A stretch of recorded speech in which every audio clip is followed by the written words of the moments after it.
semua ni adalah syirik, kata dia. Sebut syirik macam tu. Dia kata, tuan-tuan bayangkan, kalau tuan-tuan ambil gambar saya, letaklah rumah tuan-tuan. Lah siapa nak ambil gambar hang? Saya dekat-dekat tu, tutup terus. Siapa nak ambil gambar dia yang dia pergi buat contoh tauladan tu? Dia suruh ambil gambar dia. Ya Allah, ya Tuhanku. Ini masalah. Ada seorang ni bincang dengan saya, dia kata, Nabi Khidir umur sampai lah hidup. Macam mana boleh hidup sampai lah, dia kata. Orang kalau hidup 100 tahun pun, kita kalau hidup, kita tu jam tu. Nah, saya kata dia ni tak boleh bincang. Tak apa, saya bincang juga. Dia kata kita boleh 100 tahun pun kata merangkak, dia kata. Tu saya tanya kat dia. Tanya kat abang lah, Iblis ni baik ke jahat? Tanya. Oh, kata Iblis jahat, makhluk paling jahat lah. Baik. Iblis hidup dah lah. Tanya. Duk ada ilah? Oh, kata ada. Dah duk ada. Takkan tak ada apa? Ada. Berapa juta umur dah? Oh, kata panjang. Oh, boleh pula dah. Iblis makhluk paling jahat, boleh hidup sampai lah. Tiba-tiba salah seorang daripada hamba Allah yang saleh, wali Allah Ta'ala atau Nabi Allah Ta'ala, seperti Nabi Khidir, jadi mustahil untuk hidup pada zaman Allah. Tak ajaib ke? Tadi abang kata yang paling jahat boleh hidup sampai Allah. Tiba-tiba makhluk yang paling baik, lebih baik daripada Iblis, bukan paling baik, Nabi kita Muhammad SAW, Sayyidina Qadir, Nabi Allah Ta'ala, tiba-tiba tak boleh pula hidup sampai satu tahun. Takut jadi macam abang, satu tahun merangkak macam tu. Dia kata, saya tak pernah tengok ni jawapan macam ni. Dah campur dengan puak tu ya. Nah, campur dengan puak tu saja, sembang satu sudut je lah. Bercampur ramai sikit orang, beri reti sikit. Sembang ni, saya sembang di mana ni cerita tu, tapi saya tak sebut lah macam tu. Tu saya tambah itu di belakang tu. Sebutlah hati sambil-sambil duk marah-marah sambil sebutlah hati, tapi sebut elok lah. Tu di mana saya sebut tu? Saya sebut waktu tu di Spain. Oh, kemah lah. Waktu di Spanyol, waktu tu dalam perjalanan, mereka bawa saya ziarah ke Spanyol untuk baca kitab dalam perjalanan.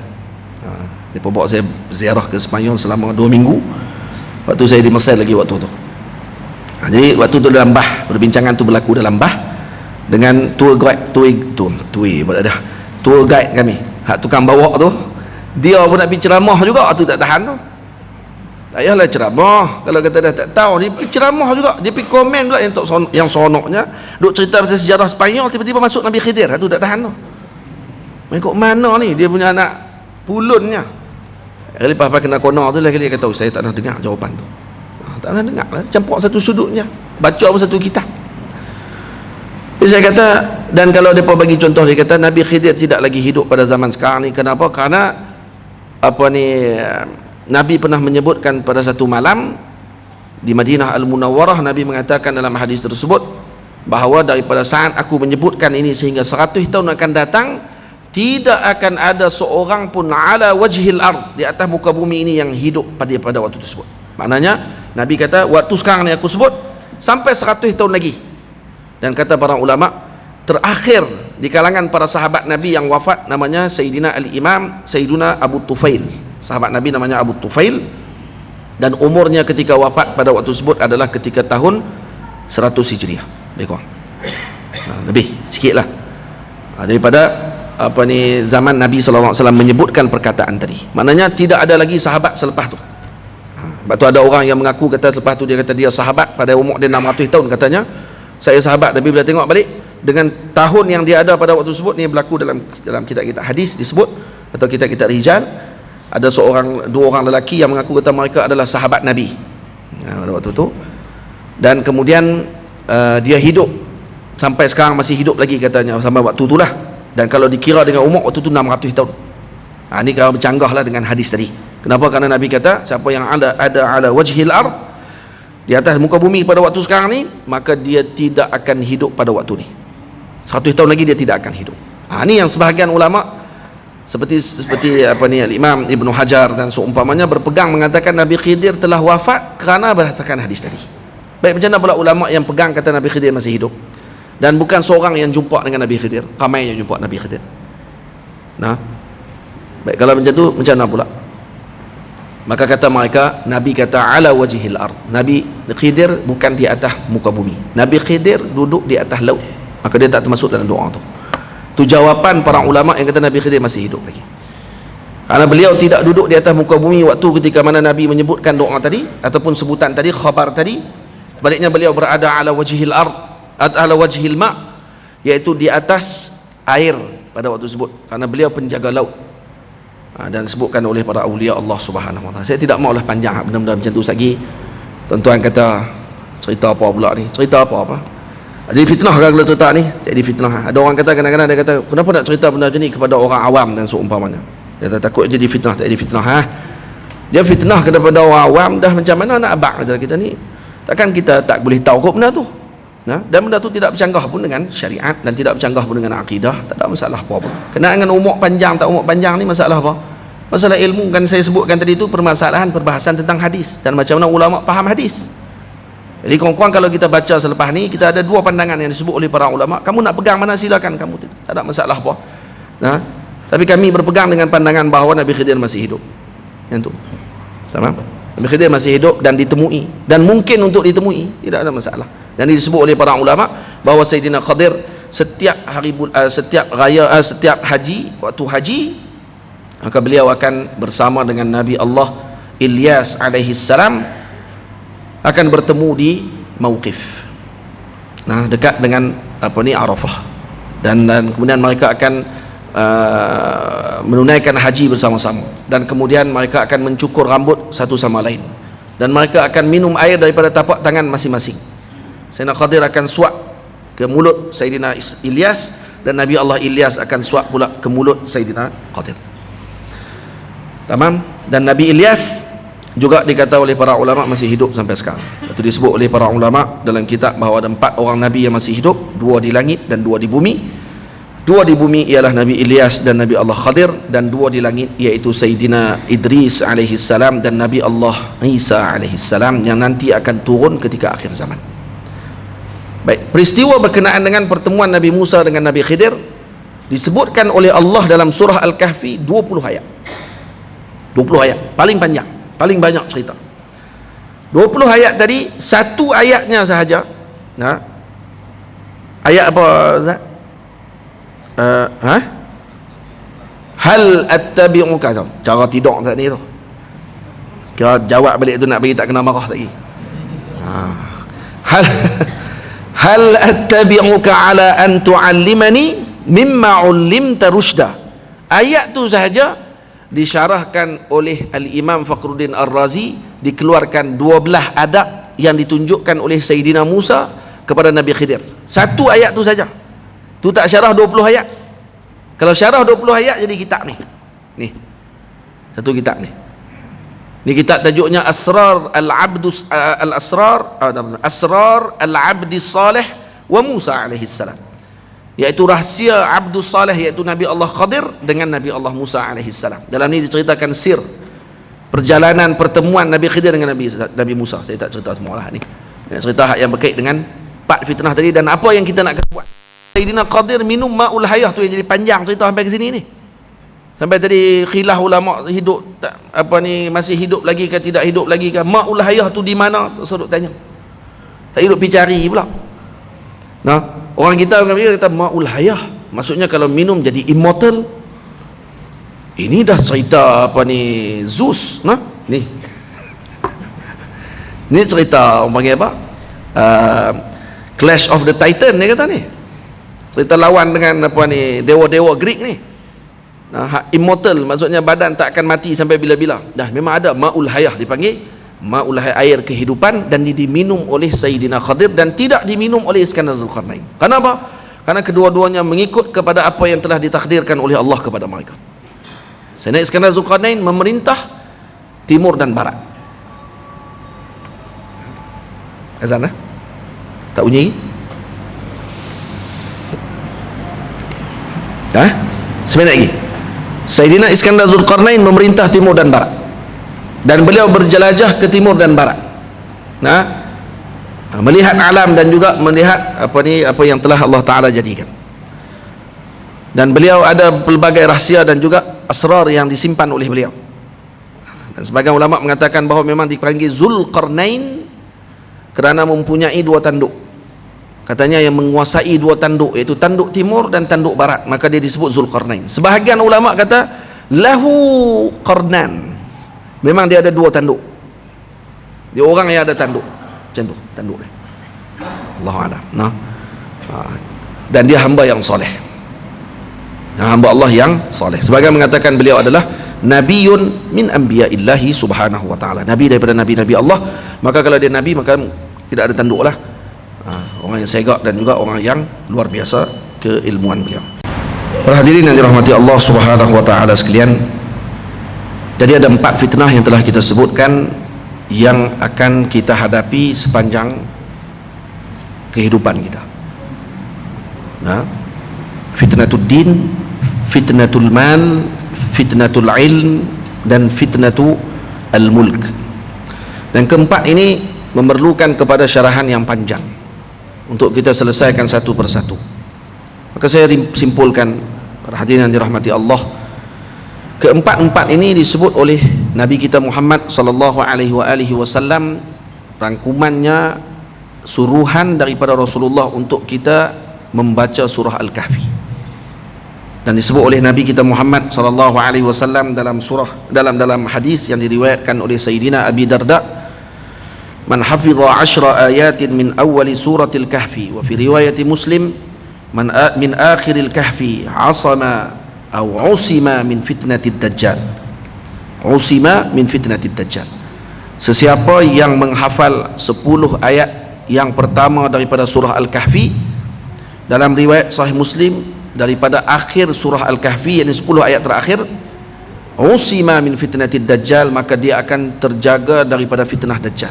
Fitnah dajjal adalah rangkuman kepada fitnah yang telah kita sebutkan tadi. Kesemua perkara tadi datang. Fitnah tentang agama, fitnah tentang ilm, fitnah tentang harta, dan fitnah tentang kepimpinan. Dan ini Nabi rangkumkan dalam suruhan untuk kita buat apa? Untuk kita beramal. Yang ini persediaan pertama yang kita kena lakukan. Ashabul Kahfi, pertama, mereka bersifat mengelakkan daripada fitnah, menjauhkan diri daripada fitnah tersebut pada ketika itu, dengan cara mereka menyembunyikan diri mereka di dalam gua dan kemudian ditidurkan selama 300 tahun lebih. Hadirin semua, simbol daripada apa yang telah ditunjukkan oleh Allah tentang peristiwa Ashabul Kahfi. Begitu juga anak-anak muda pada zaman ini perlu untuk membenamkan diri mereka dalam tanah kerendahan dan menutup telinga mereka daripada fitnah yang berlaku pada ketika ini, menyibukkan diri mereka dengan mencari teman-teman yang boleh membawa mereka kepada Allah, dan kemudian menyibukkan diri mereka dan melazimi diri mereka di dalam Al-Kahf, yaitu dalam gua yang ada pada akhir zaman ini, yaitu gua-gua tempat berkumpulnya orang-orang yang soleh, seperti masjid-masjid Allah subhanahu wa ta'ala, seperti tempat-tempat pengajian di pondok dan seumpamanya, bagi melengkapkan diri mereka dengan ilmu. Dan tidur tadi adalah sebagai simbol kepada diabaikan mereka daripada fitnah pada ketika tersebut, dan mereka tidak terlibat dengan fitnah tersebut pada ketika itu. Faham? Dan ketujuh-tujuh mereka diberikan oleh Allah dengan kemuliaan. Karena apa? Karena mereka mengelakkan diri daripada fitnah. Anak-anak muda zaman ini, bila mana Allah Ta'ala sebut innahum fityatun amanu bi rabbihim wa zidnahum huda, kalaulah pemuda pada zaman tadi disebut begitu, zaman sekarang tidak hanya tumpu kepada pemuda, semua kelompok maknanya. Orang yang beriman, mereka hendaklah berada di dalam kahf, tempat untuk mereka berlindung bersama dengan teman-teman yang baik. Karena al-mar'u ala dini khalilih, seseorang bersama dengan agama temannya. Kenapa perlu pilih teman yang baik? Karena al-attiba'u, kata ulama, sarraqah, karena tabiat itu mencuri. Kita kalau kawan dengan orang yang sembang pasal duit saja sepanjang hari, memang kita pun akan sembang bak duit. Nah, trade nu jatuh tak jatuh apa semua kali, memang hak suruh sembang dia hari-hari. Bahada duduk dengan kelompok yang sembang benda yang macam tu. Tapi kalau kata disibukkan dirinya dengan perkara-perkara, bukan kita kata tu pun termasuk daripada dunia, tak. Kita kata benda yang melalaikan daripada Allah termasuk daripada dunia. Baik kalau kata dia trade dan seumpamanya, tapi kerana Allah Subhanahu wa taala untuk jadi bagi bantu kepada orang muslim dan seumpamanya yang memerlukan, ada akhirah. Tu termasuk akhirat. Jangan salah faham dengan apa yang saya sebut. Jadi makna kita sebut tadi ni, iaitu perkara yang melalaikan daripada Allah, hadza minad dunia. Benda yang melalaikan daripada Allah, maka tu dipanggil dunia. Yang tidak melalaikan kita kepada Allah Subhanahu wa taala dan tujuannya kerana Allah, maka surahnya walaupun dunia, gambarannya dunia, tapi hakikatnya akhirat. Faham? Itu yang kita maksudkan. Maka pilih teman-teman yang baik seperti Ashabul Kahfi. Dalam sebahagian riwayat mengatakan bahawa mereka bukanlah teman yang baik sesama mereka. Mereka bertemu secara tidak sengaja dalam perjalanan dengan niat yang sama, dengan tujuan yang satu. Dan akhirnya anjing Khitmir pun turut serta bersama dengan mereka dalam perjalanan, hanya semata-mata ingin menumpang perjalanan tersebut dan menjaga apa yang telah ditakdirkan oleh Allah kepada mereka. Sebagian ulama mengatakan Khitmir ketika mana berada tidur bersama dengan Ashabul Kahfi di depan gua, dia pun tidur juga. Tetapi digambarkan orang yang nak pergi ke gua Ashabul Kahfi tak akan mampu pergi. Yang pertama, kata mereka gua tadi dalam hutan ataupun di atas bukit. Kalau kata sekarang ni, kalau kita pergi ke Jordan ataupun di sebagian tempat, guanya atas bukit. Dan katanya tempat tadi menakutkan. Dan pada ketika itu ditumbuhi dengan pokok-pokok yang sukar untuk orang sampai ke dalam tempat tersebut. Jadi ada pokok duri dan seumpamanya. Dan katanya Khitmir digambarkan pada waktu tersebut, kalau orang pergi tengok, seakan-akan dia adalah seekor singa yang sedang tidur, bukan anjing. Dia sebagai singa yang sedang tidur pada waktu itu. Ini yang berlaku, kisah saya pernah baca ni di dalam kitab Hayat Hayawan Kubra yang ditulis oleh Al-Imam Kamaluddin Ad-Damiri rahimahullah Asy-Syafi'i, yang menceritakan tentang anjing Ashabul Kahfi secara khusus. Dalam tu, dalam bab kalb, dalam bab anjing, dalam tu dicerita bab anjing Ashabul Kahfi. Ceritanya, bila mana kami dalam kelas Maulana Syekh Jamal Faruq, guru saya, waktu mengaji akidah di Masjid Taqwa, di Syekh Jamal pernah cerita tentang amanahnya para ulama dalam menjawab ilmu dan jawab soalan dan seumpamanya.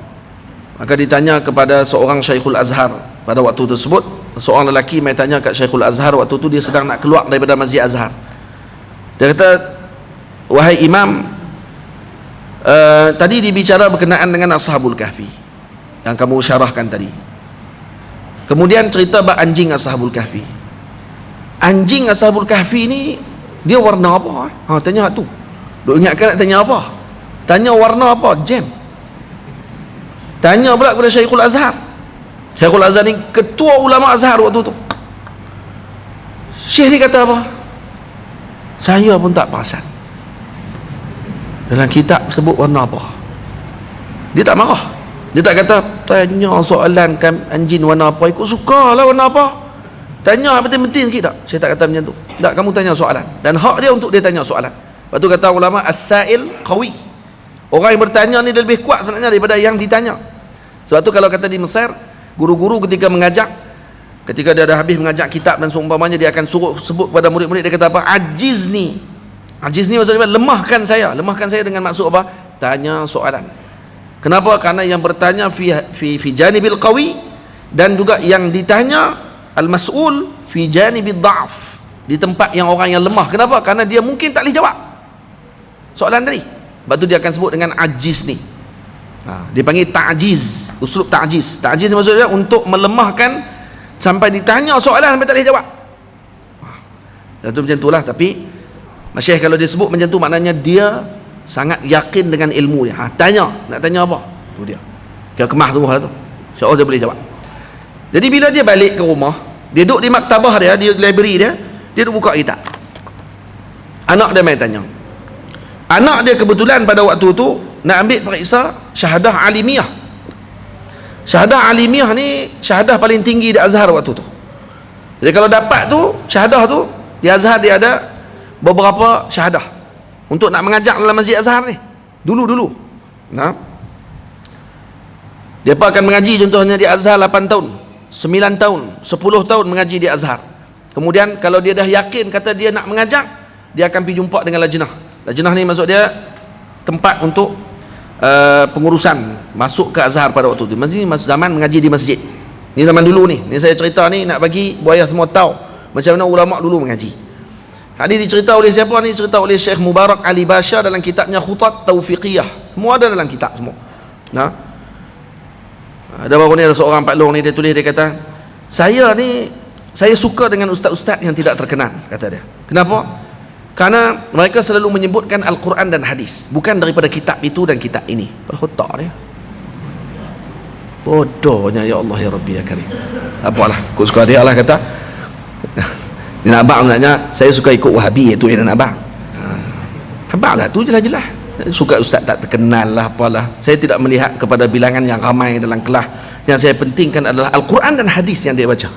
Senang je Quran dia baca, hadis senang dia baca. Dia baca Quran hadis, lepas tu dia kata yang ni bid'ah. Oi, tu ilmu gila. Yang kita tadi bawa keluar dengan pandangan tu, pandangan ni dalam kitab tu, dalam kitab ni, dia kata tak syok nah, sebab bukan daripada Al-Quran dan hadis. Dia tak kena sebut lebih sikit. Sebab mereka lebih sat daripada orang-orang Arab sendiri pun. Arab pun tak sebut je, dia sebut macam tu. Dia buat teruk nah. Dalam hadis ini tu ini terabuk habis semua ni. Tak apa. Kemudian anak murid dia ni syahadah alimiah zaman dulu kalau nak ambil di Azhar, dia kena pergi ke lajnah, dia abang kata saya nak ambil syahadah alimiah. Nah, syahadah alimiah ni untuk jadi peringkat yang tertinggi. Zaman lah ni syahadah alimiah dia bukan doktor lah, doktor. Tapi zaman tu tak, bukan doktor macam zaman lah ni. Bukan pergi buat tesis, lepas tu cedok sikit ambil daripada semua. Tak senang jugalah, tu kita tak kata lah. Lagi mereka marah pula, mereka kata amboi, kata doktor dia bukan ambil pun. Kita kata kita pun faham, tahu bukannya senang, tapi hakikatnya tesis dia akan buat apa? Dia akan semakin kecilkan skop, betul. Walaupun bacaan banyak, tapi dia akan kecilkan skop. Beza dengan syahadah alimiah zaman dulu. Syahadah alimiah zaman dulu dia kena kuasai 13 bidang ilmu. Nahu, saraf, balaghah, badi', bayan, ma'ni, itu 3 dah. Kemudian dengan tafsir, hadis, mantik, usul fiqh, ilmu wada', lagi ilmu mustalah hadis, ilmu ulumul Quran, dan pelbagai lagi 12 bidang ilmu atau 13 bidang ilmu. Kemudian dia akan bagi tahu, kata saya nak ambil syahadah tadi, dan dalam masa seminggu mereka akan duduk di rumah Syekhul Azhar waktu tu untuk murajaah balik semua yang telah mereka belajar selama 8 tahun tu. Akan buka balik kitab-kitab apa mereka mengaji selama seminggu ataupun 2 minggu di rumah Syekhul Azhar, di maktabah Syekhul Azhar, di library Syekhul Azhar. Kemudian setelah 2 minggu maka akan dibuat ujian setiap pengajian tersebut ilmu tu. Nahu hari pertama contohnya, maka yang duduk di depan dia, dia akan duduk di kerusi mengajar, di kursi tadris dipanggil. Dia akan duduk di kerusi itu, yang hari itu kelas semua akan tutup, kunci pada berhenti kelas. Sebab guru-guru semua akan main duduk di depan dia waktu tu. Ni hak duduk mengajar Masjid Azhar semua, hak ada syahadah alimiah sebelum ni, hak mengajar nahu semua tu akan duduk di depan dia, keliling dia. Kemudian mereka akan dengar dia mengajar. Dia akan baca qala musannifu rahimahullahu taala kata-kata. Lepas tu tok guru akan tanya, ya Maulana, tanya tok guru dia, kenapa dibaca macam tu tadi, kenapa macam ni, contohlah. Maka dia akan jawab pada tu. Waktu itulah mereka akan letakkan markah. Dia boleh jawab ke tak boleh jawab. Hari kedua madah kedua, ilmu kedua. Hari ketiga madah ketiga. Berapa hari? 12 hari. 12 hari yang memeritkan. Sebab dia nak kena syarah depan tok guru dia semua. Dan hari ke-13 yang akan hadir adalah Syekhul Azhar, Mufti Diyar Misriyah, Mufti pun akan hadir, Syekhul Azhar, Hakim Mahkamah, dan ni semua alim-alim yang dulunya semua keluar daripada syahadah alimiah, dan mereka pula akan duduk kat depan pada waktu itu. Dan hari ke-13 itu tidak lagi terhad kepada satu ilmu saja. Mana-mana ilmu pun akan ditanya pada hari tersebut. Syekh-syekh akan tebuk hari itu juga. Ni bukan tebuk Quran, tebuk ilmu yang dia mengaji sepanjang tu. Dan waktu tu mereka akan letakkan dia ni boleh mengajak ke tak boleh mengajak. Kalau dia boleh mengajak satu saja, contohnya dia kata dia boleh mengajak nahu, tapi dalam mantik dia agak sedikit lemah, mantik tak boleh mengajak. Dia ni boleh mengajak dalam ilmu fiqh, tetapi dalam ilmu tafsir dia agak kurang sikit, tak boleh mengajak tafsir. Dia ni boleh mengajak dalam mantik, tapi dalam ilmu fiqh dia lemah, hanya boleh mengajak mantik. Contoh macam tu, dia akan keluar sijil macam tu. Dia akan ada sijil A, B, C, bukan tauliah ni. Nah, dia ada A, B, C juga untuk mengajak yang seluruhnya dan seumpamanya. Dan antara ulama yang boleh mengajak ke semuanya yang zaman dulu adalah Syekhul Azhar, Syekh Ad-Damanhuri. Syekh Damanhuri pengarang Sulam Idah Mubham, dan dia bukan sahaja boleh mengajak mazhab Syafi'i saja. Dia diberi izin untuk mengajak ke semua mazhab. Maliki boleh fatwa, dia bukan sekadar boleh mengajak, boleh berfatwa. Dia boleh fatwa dalam mazhab Maliki, dia boleh fatwa dalam mazhab Hanafi, dia boleh fatwa dalam mazhab Syafi'i, dan boleh fatwa dalam mazhab Hambali. Keempat-empat, dan disebut dia, digelar dia dengan Al-Mazahibi. Yang ni orang yang boleh berfatwa dengan seluruh mazhab. Siapa yang bagi izin waktu tu? Para masyayikh Azhar waktu tu. Anak Syekhul Azhar ni, tengah Syekhul Azhar tadi balik ni, patah balik cerita tadi. Dan siapa yang mengajak waktu, contohnya lah, kalaulah kata dia pergi mengajak juga, tak dapat izin, dia pergi mengajak, dia pergi buka kelas juga, pergi mengajak juga walaupun dia tak lulus, maka akan sampai surat pertama daripada Azhar. Orang akan mengadu, kata dia ni bukan tak dapatkah dulu, kenapa dia diajak juga, mengajak juga, maka akan dihantar surat pertama, tak amaran. Dia mengajak lagi juga, dihantar surat kedua, amaran kedua. Dia mengajak lagi, maka tidak lagi dihantar surat amaran, ditangkap orang ni dan lalu dibawa dikeliling Kahirah. Ketua Kahirah pada waktu tu dibawa dia, letak dia atas himar, atas keldai, dibotakkan kepala dia, lalu dipusing seluruh kota Kahirah sambil dibunyikan loceng, dan orang akan buat pengumuman, jaga-jaga ni, orang ni duduk atas keldai ni, dia ni nak mengubah agama Allah Subhanahu Wa Taala. Tu dia. Jadi bayang-bayang agak-agak macam mana nak mengajak Masjid Azhar waktu tu.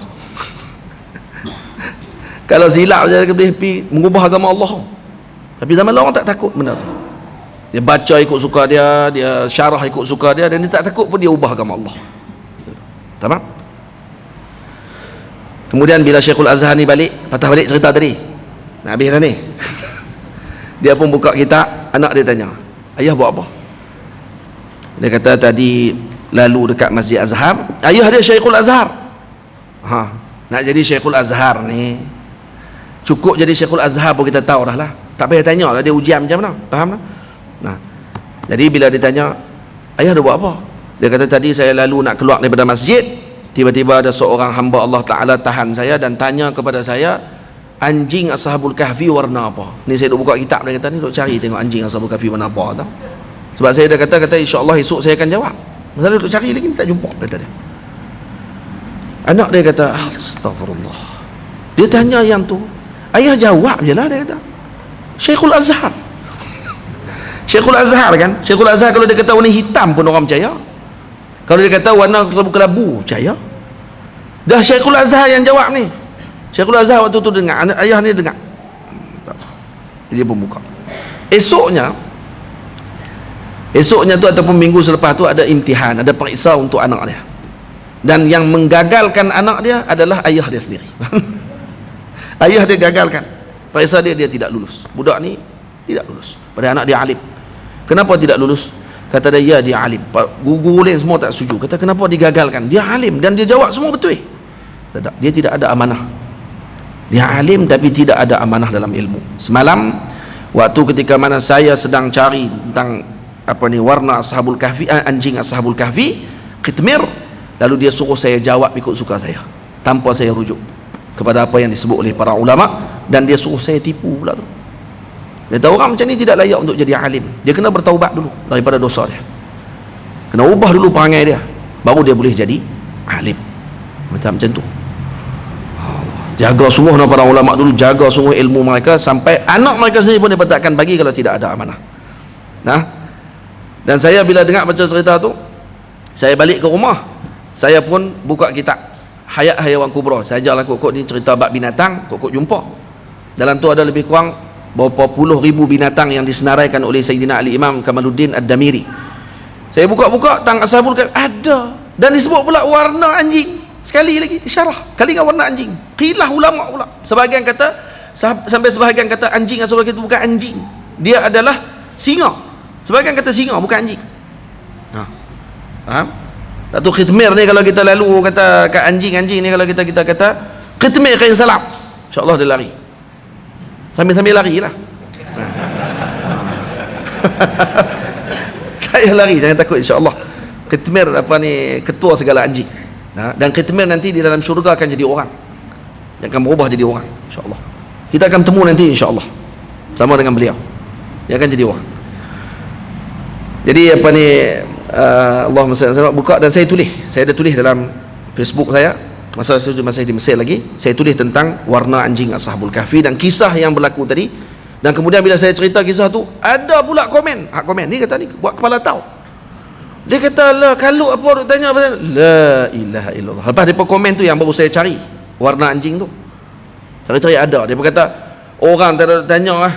Semua tak ada faedah soalan-soalan ni. Betul kata ni tak ada faedah. Apa ni Imam Kamaluddin Damiri bahas. Ada faedahnya. Dan soalan tadi kita tak tahu siapa yang tanya. Nah, sebab yang datang tanya tu kadang-kadang wali-wali Allah Ta'ala yang datang menguji para ulama untuk melihat bagaimana mereka amanah ataupun tidak. Al-Imam Syafi'i pernah ditanya oleh seorang lelaki datang dalam majlis beliau, dan orang semua tengok bagaimana takutnya Imam Syafi'i waktu jawab soalan daripada lelaki ni. Lelaki ni kata, wahai Imam, wahai Muhammad bin Idris, saya nak tanya soalan kepada kamu. Dia pun tak nak tengok lelaki ni mai. Tengok-tengok mai tanya soalan macam tu. Tanya pula sambil dengan tahdid. Tahdid maksudnya apa? Bagi dengan ugutan tu. Dan mereka kata tak pernah tengok Imam Syafi'i sepucat tu. Imam Syafi'i tak ada siapa berani. Al-Imam Rabi' kata aku nak minum ayak, tapi Imam Syafi'i pun tak berani. Haibahnya Imam Syafi'i. Tapi laki ni mai, Imam Syafi'i jadi pucat. Dia kata apa? Ada satu soalan kepada kamu. Kalau kamu berhujah, dari mana kamu ambil hujah kamu? Katanya daripada Al-Quran. Dalilnya, maka dia pun sebut dalil Al-Quran. Kalau tidak ada dalam hadis Nabi SAW. Baik, hadis. Lagi apa lagi dalil yang boleh diambil untuk mengambil hukum? Cerita lebih kurang macam itulah. Dia tadi daripada ijma' muslimin. Dari mana dalilnya? Kata dia. Dari mana dalilnya ijma' muslimin? Syafi'i diam, tak jawab. Mana dalil? Jadi lelaki ini kata, baik, saya akan datang lagi 3 hari. Kalau boleh jawab, teruskan mengajar. Kalau tidak boleh jawab, berhenti saja daripada mengajar. Itu dia. Pucat Imam Syafi'i. 3 hari itu Al-Imam Syafi'i buka Quran ni setiap hari. Dia hafal Quran dan dibuka sehari 2 kali buka, dan dilihat untuk jumpa ayat dia. Jumpa ayat dia. Ayat dia apa dia? Ingat ada ayat dia? Saya pula terlupa. Ayat dia apa? Ilham Ustaz nak cerita dah sebelum ni. Ni ayat dia daripada Arif Billah. Nama dia Arif Billah, santri seorang memang. Santri baru nama Arif Billah tu dia. Nama apa Arif? Ingat ada ayat tu? Pernah dengar cerita tu? Tak dengar lah? Beda satu ayat. Wattabi' sabilal mu'minin. Jangan ayat dia?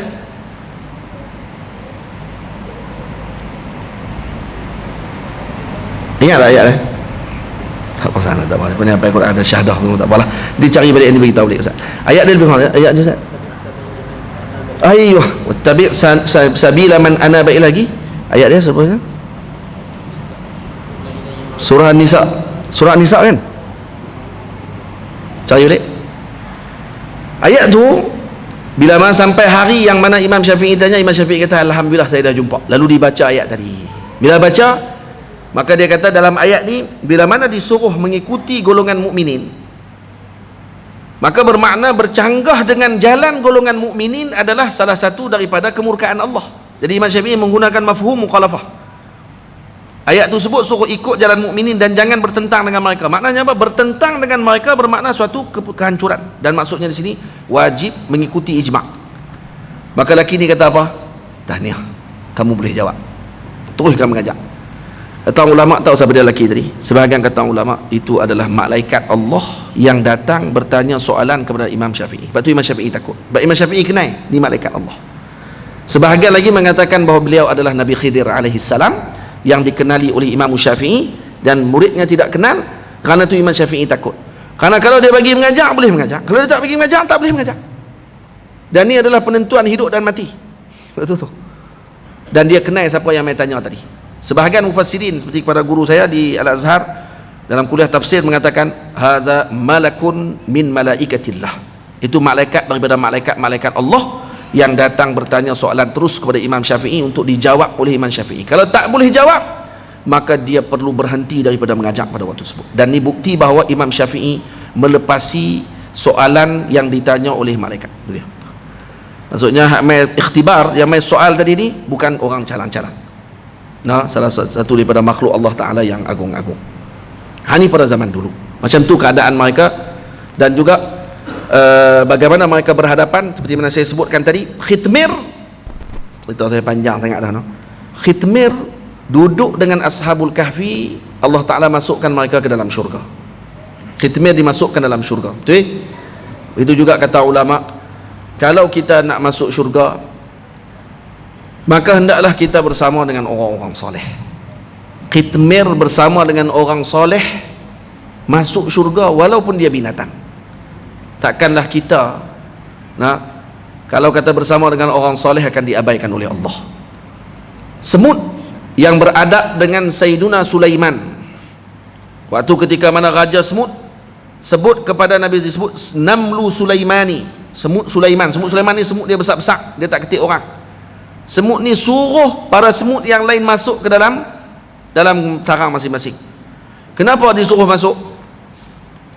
Kata semut ni kepada kawan-kawan dia, kepada anak-anak buah dia kata apa? Masuk, karena nanti kamu dipijak, takut kamu dipijak oleh mereka dalam keadaan mereka tidak sedar. Dia tak tuduh yang pijak tadi salah, dia tuduh kawan-kawan dia yang salah tak masuk. Dia pun bukan nampak kamu tu kecil. Sebab tu Nabi Sulaiman gelak. Nabi Sulaiman dalam ayat Quran tadi ni, Nabi Sulaiman gelak. Kenapa gelak? Gelak kagum dengan adab Raja Semut ni. Dia tak salahkan kami, malah dia menyalahkan diri mereka yang tidak masuk ke dalam lubang. Karena para tentera Nabi Sulaiman minal akabir, yakni orang-orang yang agung-agung pada waktu tersebut, wali-wali Allah Ta'ala yang mengelilingi Nabi Sulaiman bersama dengan Nabi Sulaiman, takut terpijak, dan dia tidak salahkan para awliya. Yang dia salahkan diri mereka yang lalai tidak masuk dulu. Lalu tu yang Nabi Sulaiman senyum dengan adab semut ni, dan semut ni masuk syurga. Semut ni masuk syurga. Dan semut ni dilarang dibunuh sampai sekarang. Salah satu binatang yang dilarang bunuh adalah semut Sulaiman. Namlu Sulaiman, semut besar tu, hak yang tak ketik orang, hak duduk dalam gula kadang-kadang tu, tak boleh bunuh. Haram hukum dia bunuh. Salah satu binatang yang diharamkan bunuh. Kenapa? Kerana keturunan dia dulu pernah beradab dengan Nabi Sulaiman alaihissalam. Bayangkan ibu ayah semua, kalau kita beradab dengan para wali Allah Ta'ala, para salihin, maka kita moga-moga diselamatkan oleh Allah. Dan ini salah satu cara untuk kita bersedia pada akhir zaman. Kita nak bersedia dengan amalan kita. Saya hari ini nak cerita kepada ibu ayah semua, nak suruh kita semayang sehari 1000 rakaat, mustahil. Kita bukan Imam Abu Hanifah boleh semayang 1000 rakaat sehari, dan kita bukan Imam Ahmad bin Hanbal boleh semayang waktu sihat 500 rakaat ke 1000, waktu tak sihat 250 rakaat. Waktu tak sihat, kita waktu sihat 2 rakaat pun bangga esok pagi. Tahajud baru 2 rakaat mai, esok sembang dah di kedai kopi. Rupanya tahajud ni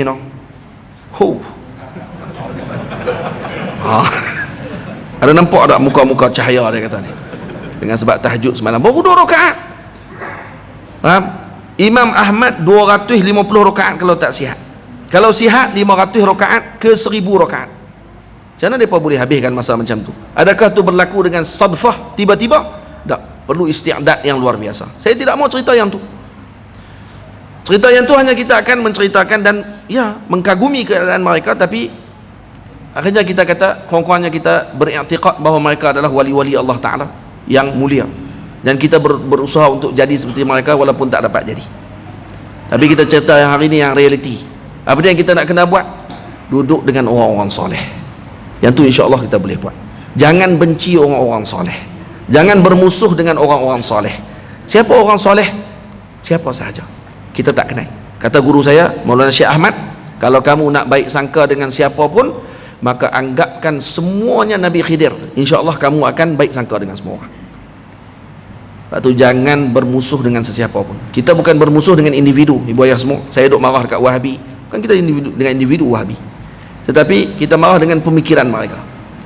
Tapi ketika mana mereka mula menyentuh peribadi-peribadi orang dan seumpamanya, dan ini adalah salah satu daripada sifat ketidakbijaksanaan. Comel tak ayat kita? Comel kan?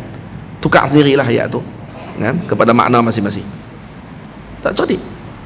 Kenapa yang pergi buat macam tu? Apa benda yang faedah yang kita akan dapat dengan umat kalau dibincangkan dengan masalah tersebut? Ini bukti kepada kegelojohan. Dipanggil barbarian dalam ilmu.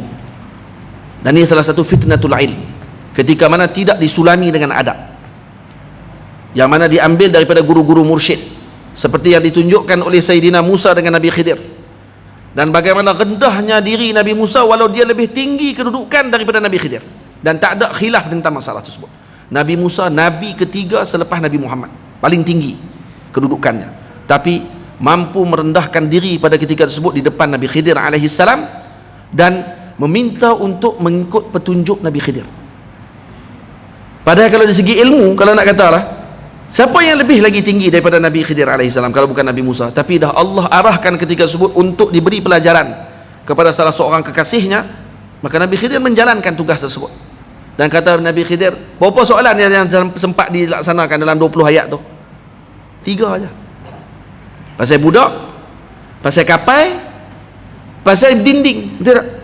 Betul tak? Dinding yang didirikan. Tiang ataupun dinding itulah, jidar kan. Kenapa dia didirikan balik dinding di Anatolia? Itu di Spain tempat tu. 3 aja soalan. Kata Nabi Muhammad sallallahu alaihi wasallam, kalaulah sahabat kami Musa bersabar dengan apa yang dia lihat dalam 3 perkara tersebut, maka sudah tentu akan dipersiapkan dengan perkara ajaib yang lebih banyak. Kata Sidi Ibnu Arabi, Sayyidina Qadir telah menyiapkan 1000 masalah untuk diselesaikan dengan Nabi Musa, tapi Nabi Musa sabar setakat 3 aja. Setakat 3 aja sabar. Tidak, kita boleh tengok lagi 997 masalah lagi. Lagi 3 aja sabar. Tapi 3 tadi 20 ayat tadi kalau disyarah boleh keluar satu kitab. Faham? Dan kesemua masalah-masalah besar dan masalah-masalah yang sangat penting. Dan kalau kita tengok masalah sini menunjukkan seolah-olah bahawa berlaku pertembungan di antara syariat dengan hakikat. Tidak berlaku pertembungan. Yang berlaku adalah ketika mana seorang tadi salah faham. Dan tidak berlaku pertembungan antara hakikat dengan syariat. Dan kadang-kadang boleh jadi berlaku perubahan sedikit. Boleh jadi berlaku perubahan dengan hakikat. Kata Maulana Syekh Ali Jumaah, saya nak habis lah, saya tak mau bercakap banyak-banyak lah, cukup lah.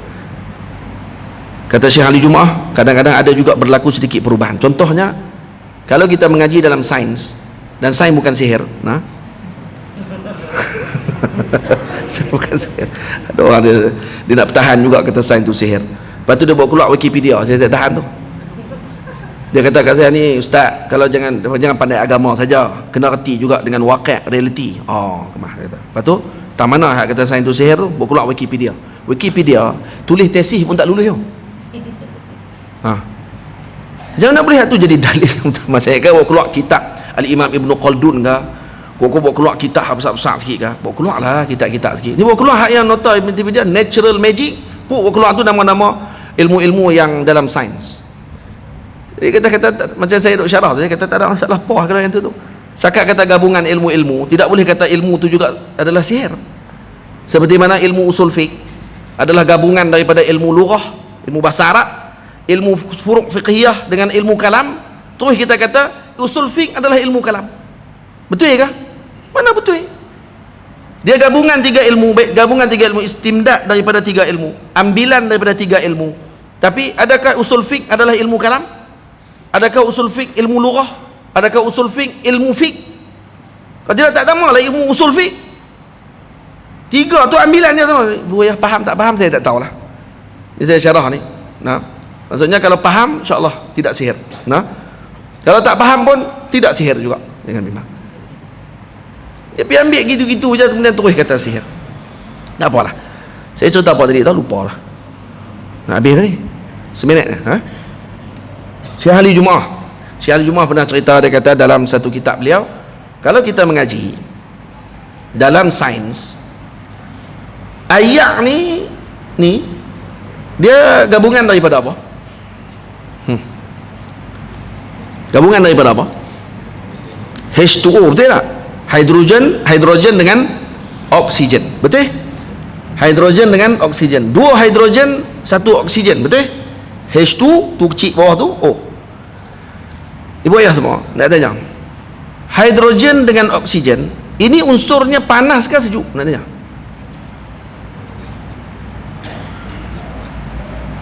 Hidrogen juga panas. Kalau kita ikut ni, hidrogen juga panas. Karena dia juga bahan membakar, betul tak? Hidrogen juga digunakan untuk membakar, oksigen juga digunakan untuk membakar, betul? Kedua-duanya adalah bahan bakaran. Macam mana 2 bahan bakaran gabung jadi air yang sejuk dan luar biasa. Tak ajaib ke tu? Itu kata Syekh Ali Jumaah, kadang-kadang hakikah bagi air adalah hidrogen 2, oksigen 1, tapi ketika dilihat dia jadi air yang sejuk. Seakan-akan berlaku pertembungan di antara hakikah dengan zahir. Faham? Dan ini menunjukkan kepada kita bahawa apa? Yang memberikan kesan tadi adalah Allah, bukan benda tadi. Allah yang memberikan kesan tersebut. Boleh faham? Kalau tidak, kalau ikut dengan unsur hidrogen dengan oksigen, kita minum tak akan hilang dahaga. Dia akan makin panah lagi pada waktu itu. Jadi maksudnya yang menghilangkan dahaga bukan air, yang menghilangkan dahaga Allah. Yang menghilangkan lapar kita Allah, bukan nasi yang kita makan. Yang memberikan kesan adalah Allah, bukan benda yang tersebut. Mereka hanyalah sebab sahaja kepada perkara tadi. Ibu ayah semua, pegang dengan ilmu, pegang dengan ahli zikir, banyakkan zikrullah bersama dengan orang-orang soleh, dan pilih tempat-tempat yang boleh untuk menambahkan iman dan kebaikan kepada agama kita. InsyaAllah Allah Ta'ala akan selamatkan kita di akhir zaman nanti. Selalu rujuk dan baca semula dengan apa yang telah saya sebutkan dari dalam surah Al-Kahfi. Dengar semula insyaAllah. Kalau ada rezeki pulang, ibu ayah doa saya, moga saya dapat mengarang sebuah risalah syarahan berkenaan dengan ayat surah Al-Kahfi tentang 4 fitnah yang kita sebutkan tadi. Kalau ada rezeki peluang, kalau kita ni nanti kita syarahkan lagi nanti insyaAllah. Jadi moga-moga kita dapat ambil manfaat dengan pertemuan pada malam ni. Persiapkan diri kita dengan akhir zaman dengan ilmu. Persiapan kita bukan hanya dengan mempersiapkan berah-berah dan juga ayak simpan banyak, walaupun di Penang esok lusa tak ada ayak, kan? Ataupun ni dia kata ni kami betul. Kenapa? Karena kami dah simpan ayak lama dah. Tak apalah, tak ada masalah persediaan tersebut, tapi jangan dilupa bahawa panduan yang utama pada akhir zaman ni adalah bersama dengan guru-guru murabbi, bersama dengan para mursyid, bersama dengan para alim ulama, bersama dengan para solihin, bukan bersama dengan orang-orang yang mana mereka ni otak masih lagi terfikir dengan material dan juga materialistik, benda-benda yang bersifat kebendaan. Moga-moga dengan perkara ini akan memberi faham kepada kita semua berkat Nabi kita Muhammad. Ya,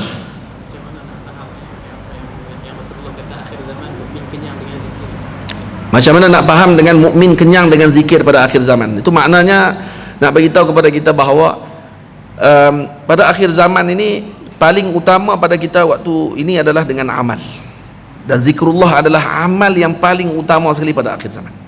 Nah, waktu dalam Quran Allah Ta'ala sebut berkenaan dengan apa ni, dalam zikir ni disebut apa ni, Allah Ta'ala kata apa?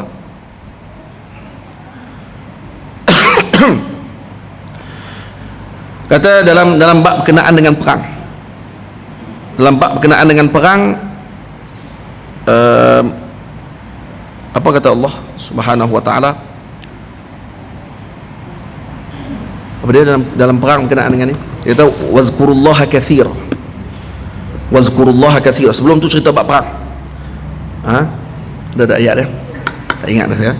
Jadi dalam ayat tadi menyebutkan kepada kita bahawa nak perang, yang pertama persiapan, dan kedua adalah zikrullah.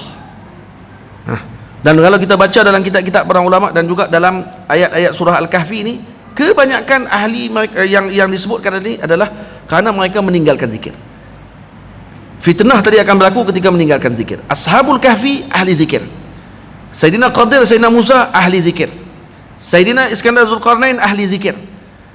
Nah, Ashabul Jannatain dia bukan ahli zikir karena dia kafir, maka karena itu Allah memberikan ujian kepada dia. Untuk selamat dengan semua perkara tadi, mesti termasuk daripada ahli zikir. Dan Allah suruh kita tanya kepada ahli zikir. Fas'alu ahla zikri in kuntum la ta'lamun. Ahli zikir dengan makna ahli ilm wal amal. Berilmu dan beramal dengan ilmu, bukan hanya semata-mata ilmu. Allah Ta'ala tak sebut dalam Quran fas'alu ahlal ilm. Dan Allah Ta'ala kata fas'alu ahla zikr. Maksudnya ahli ilm wal amal. Karena zikir adalah samarah, kesan utama yang paling besar dalam amal adalah zikir. Dan zikir paling siqal, paling berat bagi kita untuk kita amalkan berbanding dengan mai mengaji. Karena apa? Karena mai mengaji dia ada huzuz nafs, dia ada sedikit keistimewaan. Karena kita boleh cerita balik ke orang apa yang kita dapat pada hari ini dengan ilmu baru yang kita dapat. Contohnya, saya dengar satu tafsiran, contoh, saya boleh cerita ke orang, dan orang kata, kamu memang bagus, kamu memang pandai dalam ilmu, contoh. Tapi kalau zikir, dia nak cerita apa ke orang zikir dia? Dia akan datang rasa kepada diri dia. Tapi dia nak cerita balik ke orang, orang akan petikaikan dia dengan rasa dia. Dan kata Nabi SAW, uzkurullah kathiran, banyakkan kamu zikir, hatta yuqalul majanin, sampai kamu disebutkan orang gila. Dan kamu disebut sebagai orang gila dengan banyaknya zikir kepada Allah Ta'ala. Dan ahli akhir zaman, ketika mana tidak ada lagi kepala lembu pada waktu, hatta kepala lembu lebih mahal daripada emas, para pengikut Nabi Isa alaihissalam dan pengikut-pengikut kepada Imam Mahdi pada waktu tersebut, zikir mereka adalah apa? Allah, Allah, Allah, dan Allah mengenyangkan mereka pada waktu tersebut. Jadi maknanya apa dia? Ahli pada waktu tersebut adalah ahli zikrullah. Jadi Dajjal tidak akan datang pada kita ketika mana kita ni ilmu tinggi. Dia tinggi lagi pada kita. Dia akan dia akan kalah dengan ahli zikir. Karena zikrullah akan menyelamatkan umat ini pada akhir zaman. Karena itu kalau pegang ni dengan baik, ilmu tidak ditinggalkan, zikrullah tidak ditinggalkan bersama dengan majlis-majlis zikir, insya-Allah Allah Taala akan selamatkan kita pada akhir zaman ni. Saya mohon ampun, mohon maaf kalau ada terkasar bahasa, tersalah dalam bicara saya sepanjang pertemuan kita pada hari ini, dan panjang juga saya sebut pada malam ni dan mencapoh merata, dan moga-moga Allah ampunkan kalau saya tersalah dalam bicara, dan beri ucap terima kasih banyak kepada Al-Fadhil Ustaz Amri dan juga tuan pengurusi bagi Masjid Pematang Janggus, dan moga-moga kita dapat bertemu lagi semua para jemaah yang sudi mendengar dan bersabar sehingga penghujung pertemuan kita pada malam ni. Saya mohon ampun, mohon maaf. Aqulu qauli hadza astaghfirullahal azim li wa lakum. Saya minta izin dulu sebab tapi ada jamuan apa kan. Kami dah semayang tadi. Kami dah musafir lagi. Dan saya terus ni lah. Boleh lah. Insya-Allah. Jadi saya takut tengok. Weh, saya syarah pasal akhir zaman tak semayang. Ni satu lagi masalah jenis tak ada husnuzan langsung dengan orang. Dah kalau hang pun semayang, takkan kami tak semayang kot. Salah juga orang-orang lain zaman Allah. Dia tak boleh langsung nak husnuzan dengan siapa pun, tak ada husnuzan. Saja abang saya siap. Takut saya tengok apa orang mayang dia tadi bukan main kisah Dajjal lah apalah. Husnuzan. Kami dah semayang dah ni. Kalau nampak di belakang saya semayang dah tadi dengan jemaah. Kami musafir tu. Sebab tu kita kalau kat mana-mana pun husnuzan, insya-Allah kita tak akan rasa sakit hati ke orang. Ni pergi ke RNR, tengok orang mayang seorang sakit hati. Apa ni tak jemaah ni? Husnuzan. Sebab dia pun tak kenal siapa jadi tu imam tu. Takkan baca betul ke tak dah. Dia kata dia ni aku tak kenal.